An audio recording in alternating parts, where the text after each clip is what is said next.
Hello. And welcome to Creators in the Cosmos Season 2.0. 2.0, because season 1 was just a brainstorming Yeah, it was a beginning. with me and their best friend. Yes, which Kay is still with us. She's just going to pop in when she has the spoons.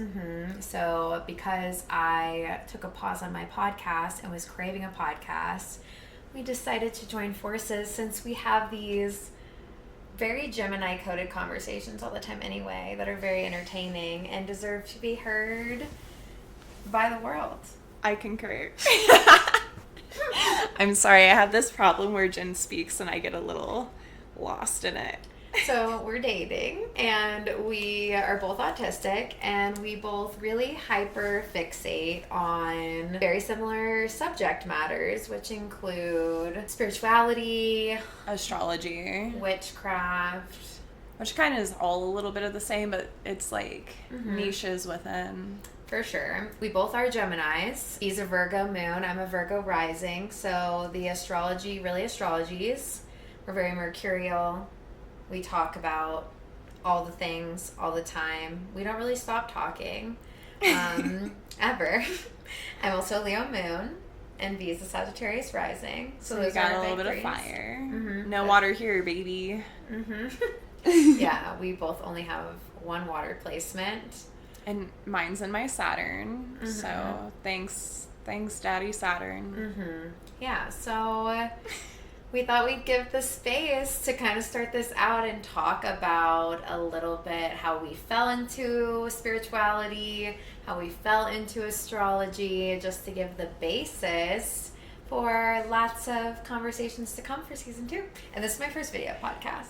This is also To my be first video podcast. Yeah. I'm pretty new to podcasting in general. Jen is a seasoned veteran, so she'll be helping us amp up our game a little bit in season 2. So I guess starting off with how we got to Creators in the Cosmos in the first place. And if you followed along at all during season 1, we mentioned it a few times, but for our newcomers, Creators in the Cosmos was born from this. I've always wanted to do a podcast. It's been on my to-do list for the last 5 or 6 years. To-do list, very Virgo moon coded. Very, very. I don't do goals. I do to-do lists. It's different, okay? It's been up there for a while, and this year I finally kind of bullied my best friend Kay into doing weekly astrology transits with us. Well, we did monthly and then weekly. It was a little all over the place, but we might still do those transits. I'll definitely be posting those on Instagram still. I love keeping up with the transits daily for my own mental sake. Just knowing what's going on in the stars gives me a little more grace and patience for the human existence aspect of day-to-day living. Absolutely. But yeah, so Creators in the Cosmos, season 1 was a lot of just daily transits, and that's how I started piecing together the larger puzzle of astrology to the point of where I kind of want to have more hyper-specific conversations. And Jen's so good at knowing all of the things. I can ask all of my questions and we all can be rewarded with what comes next. Thank you. You're welcome.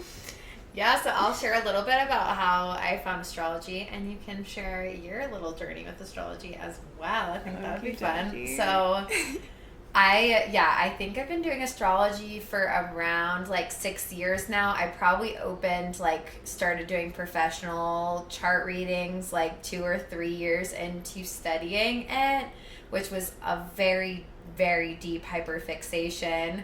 But I was actually raised pretty religious, trauma core, and did not I was taught my whole life not to ever study astrology, so I was kind of scared of astrology on my journey for a long time. I knew a lot of people reading horoscopes and stuff, and I just thought firstly it was all kind of made up and dumb, but I also thought it was I was told it was such a bad path to go down. So astrology came once I had done quite a bit of healing work and other avenues and shed some of that religious programming that I was taught and raised by. And it was when I had my very first chart reading that I like signed up for in this little psychic shop, and I had the most incredible experience, like hearing this lady just look at this crazy piece of paper with like all these wild lines on it and be able to tell me so much about my life, and then validate a lot of like my pains, and then also like give me a lot of hope for like where I was going and what I was passionate about, with me giving like pretty much no information. That was like mind-blowing to me. I cried on the way home because it was like, it helped me like process and piece together like a lot of dots that I hadn't done before, and I was like amazed by it.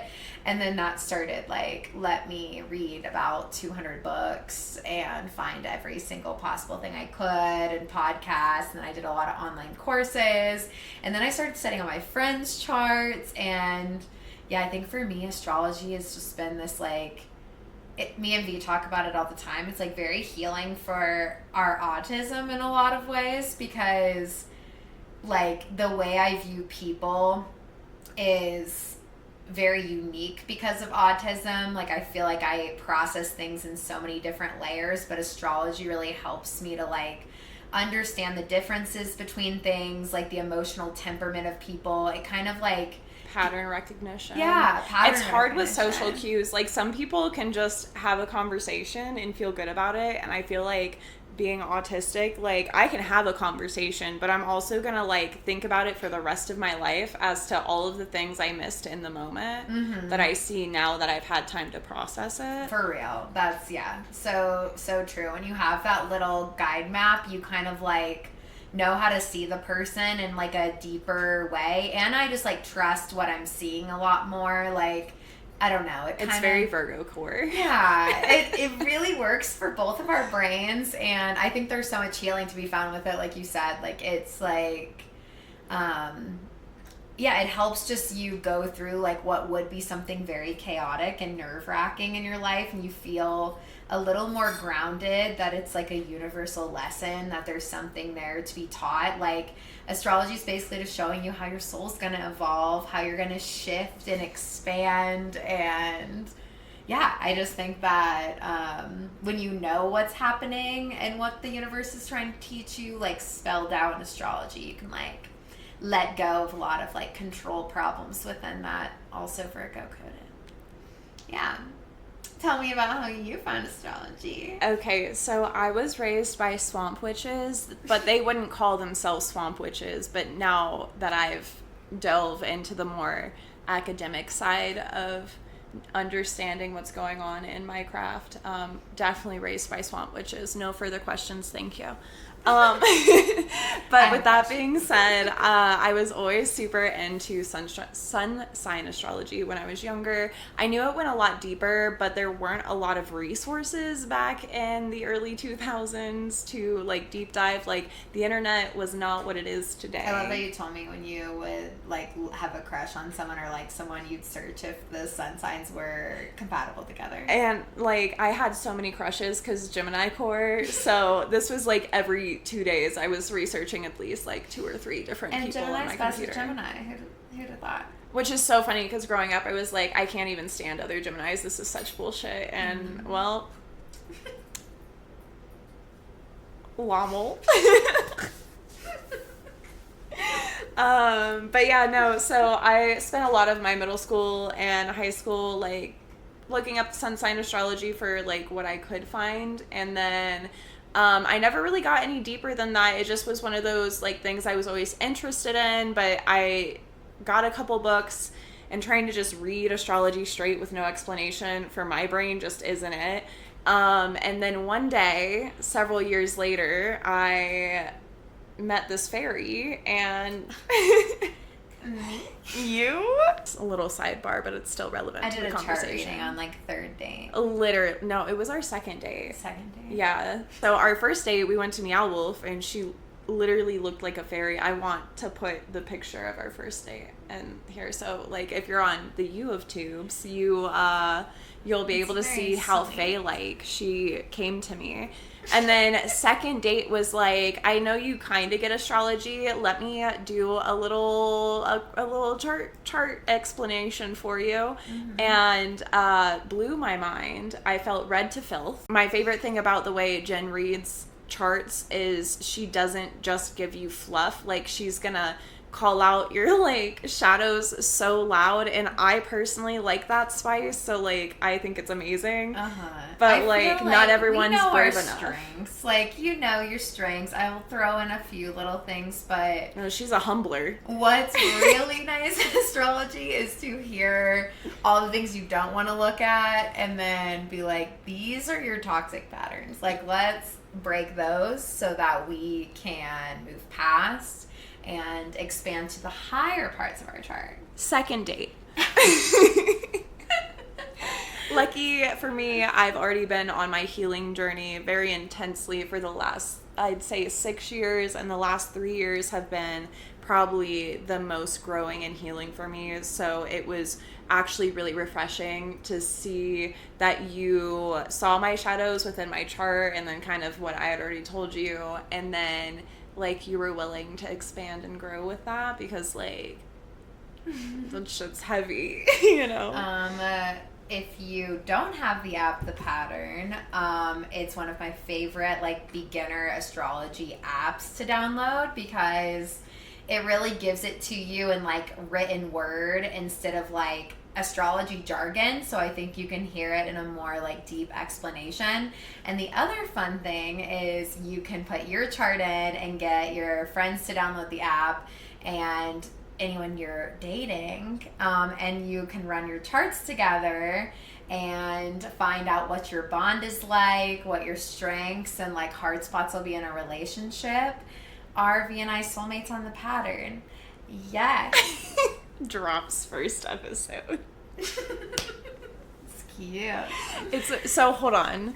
I feel like this is a whole other like we can't just drop it like this. I need you guys, so now that you know how we got into astrology, let me explain us a little bit while going down this pattern, because I think it's a good way to segue into it without like getting into too much of it, you know. Absolutely. So Jen and I are both poly. If you are one of my longer time followers, you know that I am recently going through a divorce.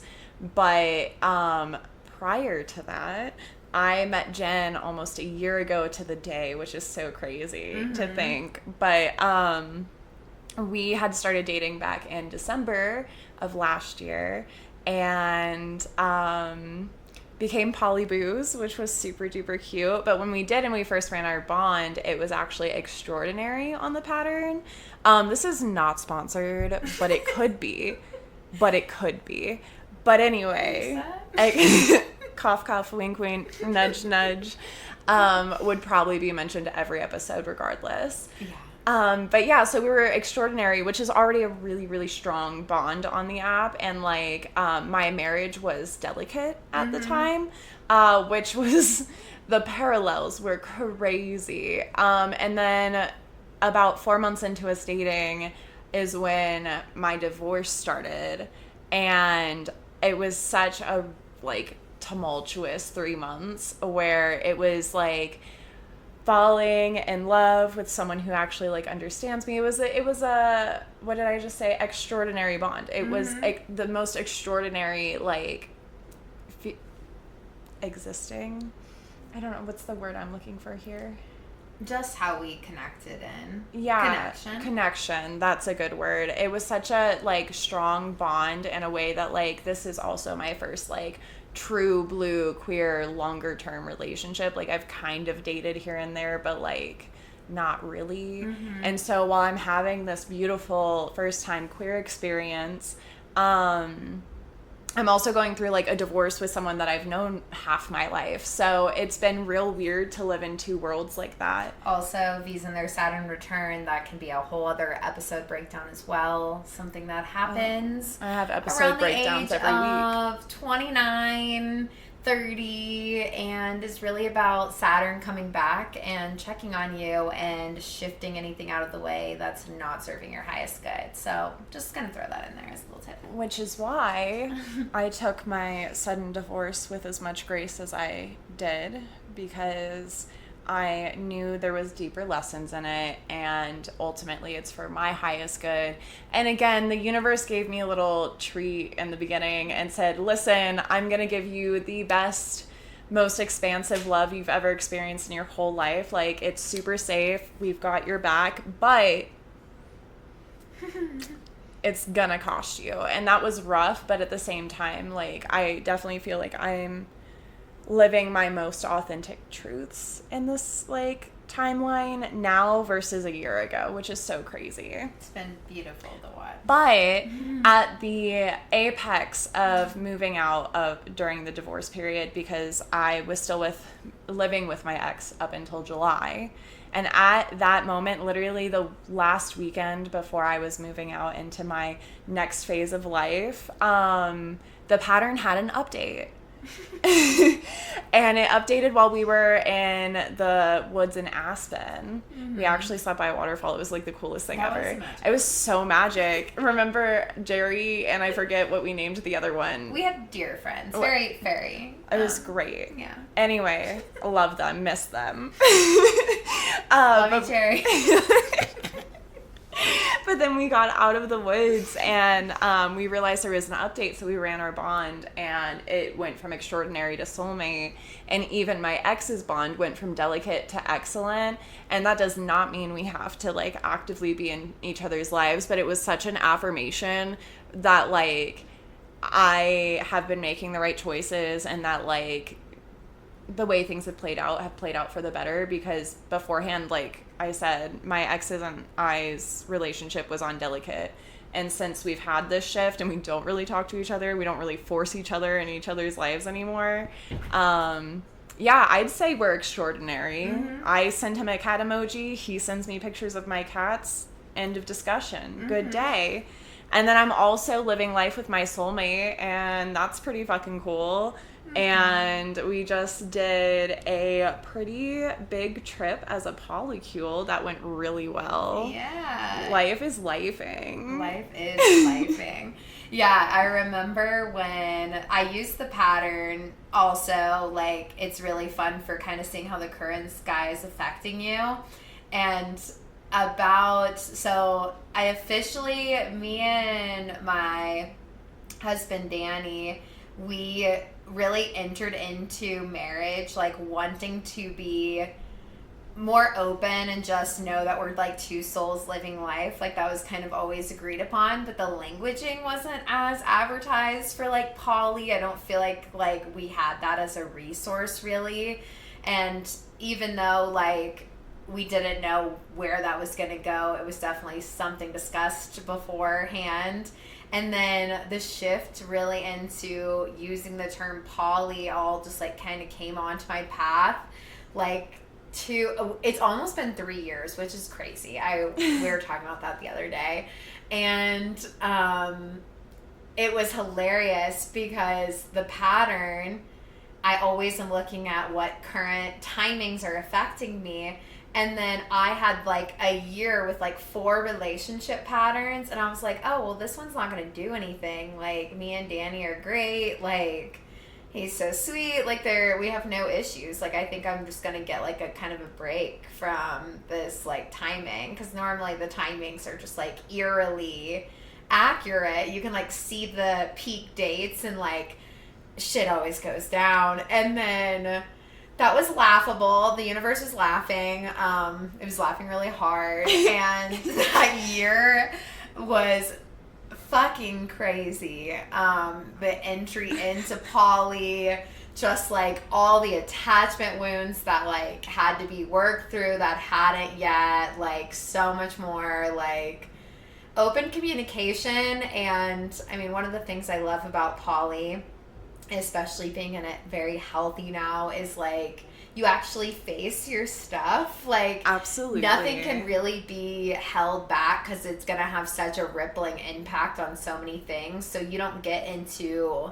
complacency in your relationships. You stay very intentional about everything, which I think is beautiful, and it's more emotional, but it's also like... But it's like when you, for me and my autistic ass brain, I love that you kind of have to have like very open-minded communication and come from a very healthy place, or else everything can get like really muddy really fast, right? So like it really does help you face your shit, even underlying shit that you don't realize is there. Yeah. And for people who are on their healing journey and are like not afraid to look into the shadows like that, I think that's why poly works so well, and like it is such a healthy, safe space, because like everyone who is in our Q is like not afraid of looking at their shit and sitting down and saying, hey, this is this, and this is something hard, this is something I'm feeling, like how can we work for this, like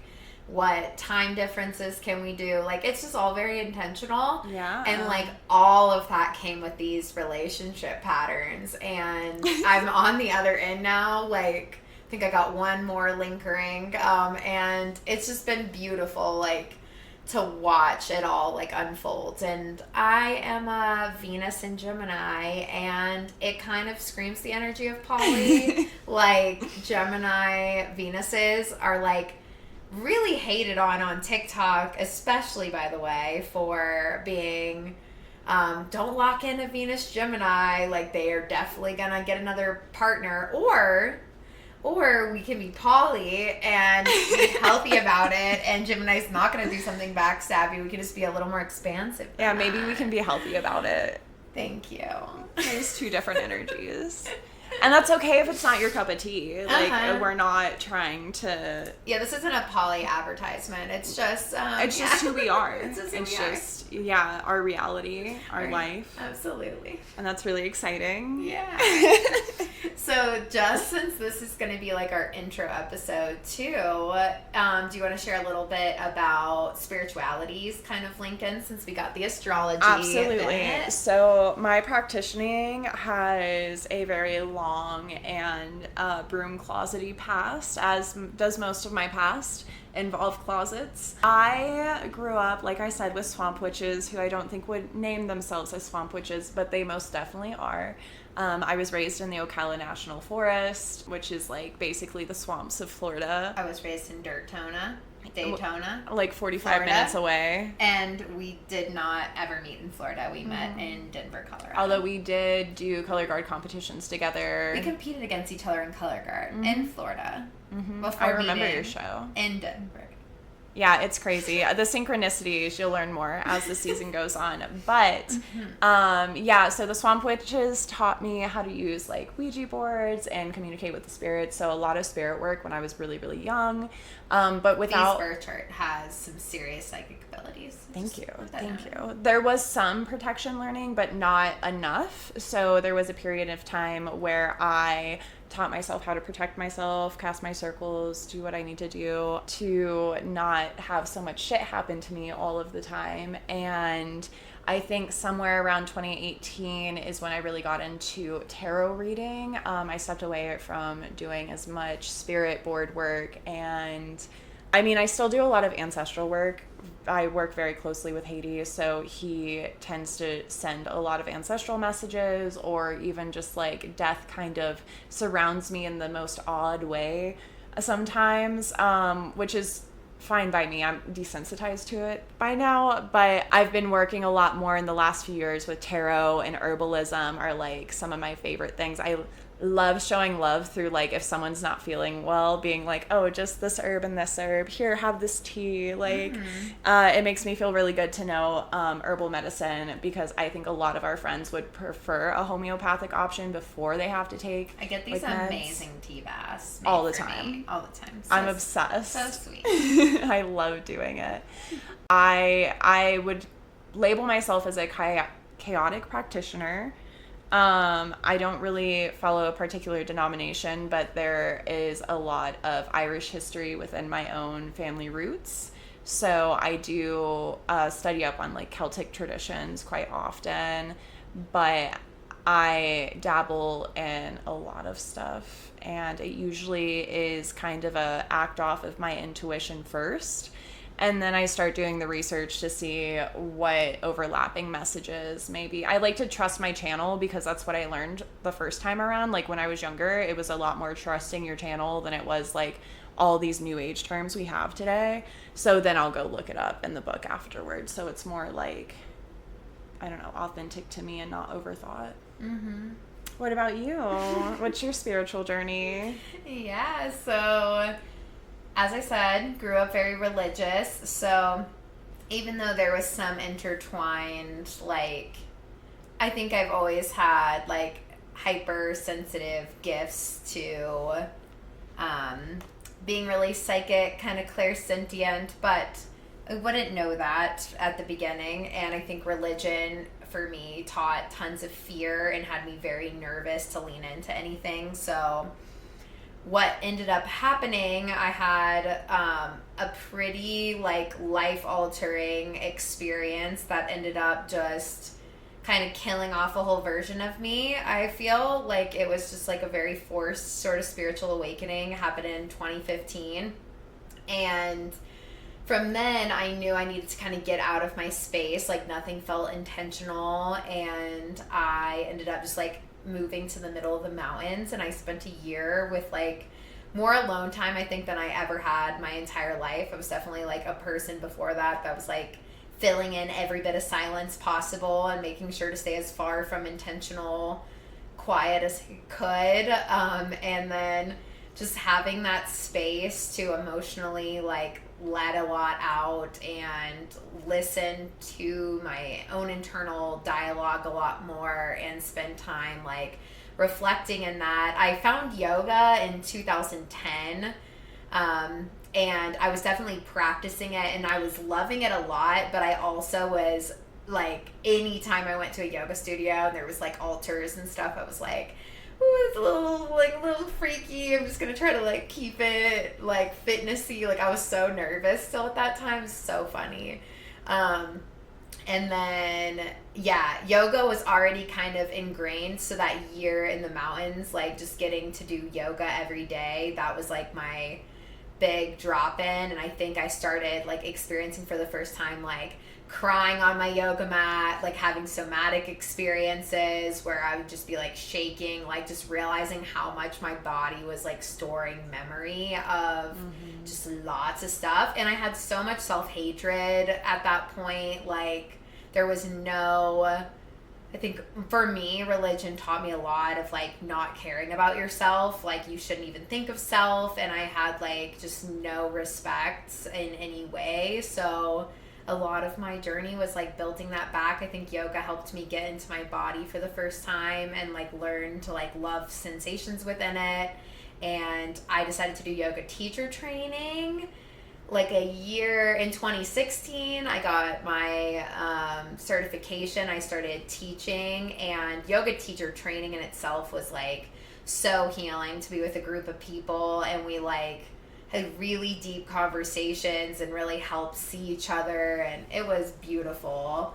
And at that point, obviously, like I think the more I got into the yoga world, started going to festivals, I started hearing more spirituality stuff. Like there would be Reiki practitioners at yoga festivals, and there was like always crystals like for sale, and I'm just like starting to get like a dabble of everything. And I think the more I realized that I was even taught not to do yoga, like to stay away from that. Like that's so crazy. My mom would get so overstimulated by me that I remember by like the age of 2, we had this yoga for kids VHS, and she'd be like, nope, it's yoga time, like 8 times a day. She was not having it.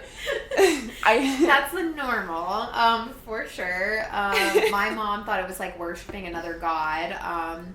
So that was a big no. And yeah, I don't know. I found myself in my yoga mat, and I think from there, just like realizing that even what I had heard about yoga was so far from the truth. And I remember I had just gotten back from this retreat, and I was feeling like more alive than I ever had. And I posted pictures from the thing, and then my mom calls and it's just like, why in the world are you doing yoga? And then it was just like this like moment of like, I can't even hold space for this like guilt, shame, and fear that keeps happening. And I think before then I was still figuring it out for myself. And then I slowly started adding in like energy work. I started like seeing a Reiki practitioner. I started getting even more healing in my body, and I got trained to do energy work. And I'm a Reiki master. I started doing yoga. A retreat leader. Yeah. And then down the line came like starting to put little events together for people. And then, when astrology fell in my path, it was just like another amazing avenue that has been beautiful. And I think all of it has ultimately been for more mind, body, spirit healing for myself, but also like it's just beautiful to share with people and realize that there's so much more than what we perceive, and that we're all connected in such a deeper way, and that there's just like so much beauty that can be found beyond everything. That's so cute. I feel like I should circle back just a smidge because I always gloss over like actual religion. So for me, I grew up in a household. My mom is a Libra rising. Scorpio, Libra rising. And then my dad's a Pisces, Gemini, and my life is confusing as hell. Two new moon parents create and I'm a blast, let me tell you, but my past, not so much. That was so funny. Anyway, so I grew up with an atheist father, and my mom was raised Southern Baptist, but like they don't really practice it, but like they kind of do. It's like I had religious freedom, but there were so many weird undertones because my dad's mom is Irish Roman Catholic. So when grandma was around, we had to pretend like we held Irish Roman Catholic values. Like there was specifically a like when grandma comes over rules list. My dad was so laid back and still is probably one of the most laid back people like you'll ever meet. But like when you don't mess around when grandma's in town. And then for my mom, it was like, again, like kind of the same where like she really encouraged us to explore our own belief system. And for me, that meant whoever was giving out free pizza on Wednesdays, like I was there for their little kids Bible study. I loved a good free meal. I'm a little bit of a cult hopper. That's some deep lore, but as I hopped around, I also took like religious studies classes in college. Like a Christian school. My university, my last college I was in was Southeastern University in Lakeland, Florida, which is like a religious college. So I've played around in the church circuit a lot, but like it's because I had parents that weren't really actually subscribed to the faith. I would come home and repeat some of the stuff I'd learned at church, and they'd be like, no, absolutely not. And then in college, I took some religious studies classes, and I realized how a lot of all of the religious stories link up, and how like, you know, just my own interpretation of things started to really form in a way that was like so much more expansive and like less labely, more taking the lessons from the stories type thing. And that's how I landed on spirituality. But ironically, as I finally said, okay, no more monotheistic like followings, my dad is having a monotheistic religious awakening now. So that's been such a weird role reversal all of these years. But so religion was like free to be me in my upbringing, but I think low-key my mom was hoping I'd find like the normal church. I got baptized twice, two different religions, for two different not good reasons that will not be discussed today. And because of this compilation of religion, trauma, and even undertones of it, V and I did not expand into our sexuality. We really didn't understand our neurodivergence. And I think this is a big time in history for a lot of people to own all these concepts, and more poly-thinking, less like individual family, just like focus. Like, I think for both of us, like our journeys have helped us have more of an open mind and understanding just about so much of past versions of us that didn't get space to speak. Absolutely. And then, just like the shame patterns that came with just different, different spaces just trying to give us a rule book for something that should be way more expansive than that. Absolutely. Really fun full circle moment, though, is that's exactly what we're bringing to Creators in the Cosmos in the second season and hopefully seasons to come, is we're using the platform to use our voices to be our authentic selves and say the things that were once really hard to say out loud. And hopefully that encourages other people to speak their truths more, because I know for me, the reality in which I was just doing the people pleasing and the things that I was taught were quote unquote the right way. I was dying inside, and I don't have every single bit of my life figured out all of a sudden. Like, there's still very real day-to-day things that we're all dealing with, but that living in my truth, living in my authentic self, not masking my disabilities, not pretending we're besties, maybe sometimes, but just for the plot. It's fun to role play sometimes. But anyway, just speaking your truths and saying the hard shit is the biggest theme. We're content creators, we're spiritualists, we're you're an astrologer. I'm a baby astrologer. You're learning so fast. So fast, but not quite there yet. But that's okay. That's why we and we've come to learn that actual creating comes from the energy of living in your biggest truth. I think that's what helps you manifest so much more. When you're in alignment and flow with the universe, that power of I feel like creative energy is divine energy, and for it to really be channeled comes out when you're doing all these things. So we're going to use this space just to share lots of different avenues of things we've learned along the way. Definitely keep you in the tea of astrology, continue to deepen understanding within that, maybe a little more higher level talk. And as I'm teaching V about astrology, you'll get to learn too. And then, share lots of different things about the cosmos that we have pieced together. We thank you guys for listening to episode 1, and we'll see you next episode. Yeah. I don't know how frequent that's going to be. When is our next episode? We'll find out. Ka-chow.